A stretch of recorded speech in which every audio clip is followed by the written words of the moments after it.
Good day, angels! For today's video, share ko sa inyo itong unang experience ko kung saan una akong nag-attend ng lecture sa hotel. So excited ako sa mga panahon na yan, angels. Excited akong makita kung saang hotel kami magle-lecture.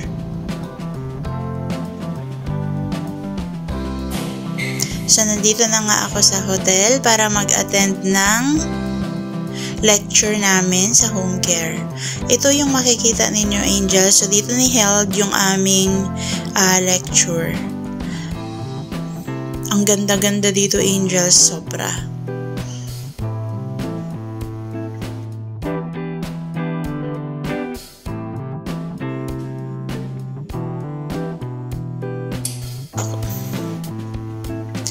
Pero ang totoo, angels, dito ako mas lalong na-excite sa libreng pa-food. So, meron diyang mga iba't ibang klase ng pagkain, prutas, may juices, coffee, and libreng water. Lahat yan, angels, libre during the lecture. So, meron diyang breakfast, pero same food lang din. Pwede kang mag-breakfast, lunch, and merienda sa hapon.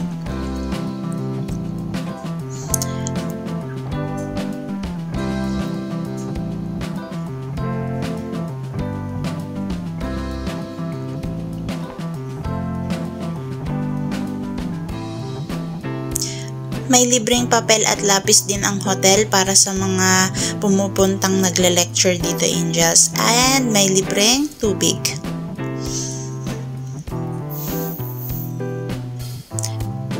Ito yung makikita nyo sa labas ng aming lecture area. So, nawili akong tumingin dyan sa napakalaking chandelier. Hindi ko alam, pero na-amaze talaga ako sa ganda ng mga designs ng chandelier. So, dito yung receiving area nila. Tapos, merong fountain dyan. Pero that time, hindi pa siya nagpa-function. Sabi ni kuya, nililinis pa daw. Tapos, may another chandelier na naman na maganda akong nakita.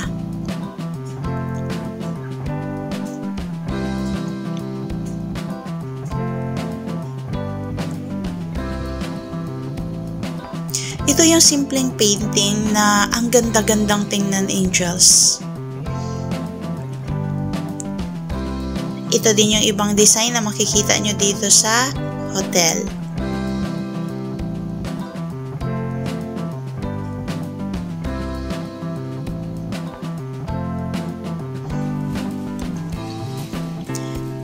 Ito naman yung second day ng pagpapakain sa amin ng libre. So, merong watermelon, meron din dyang orange, tinapay, and yung juices and coffee.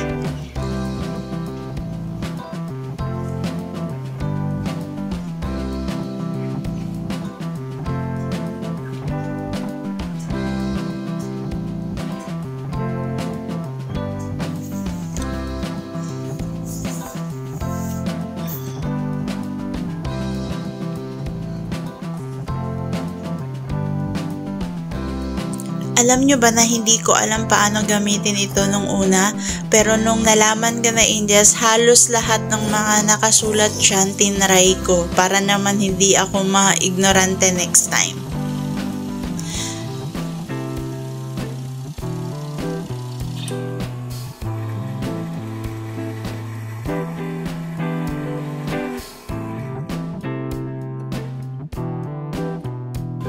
Marami kang pwedeng pagpilian dyan, angels. Merong espresso, cafe cream, cappuccino, cafe latte, tsaka milk choco.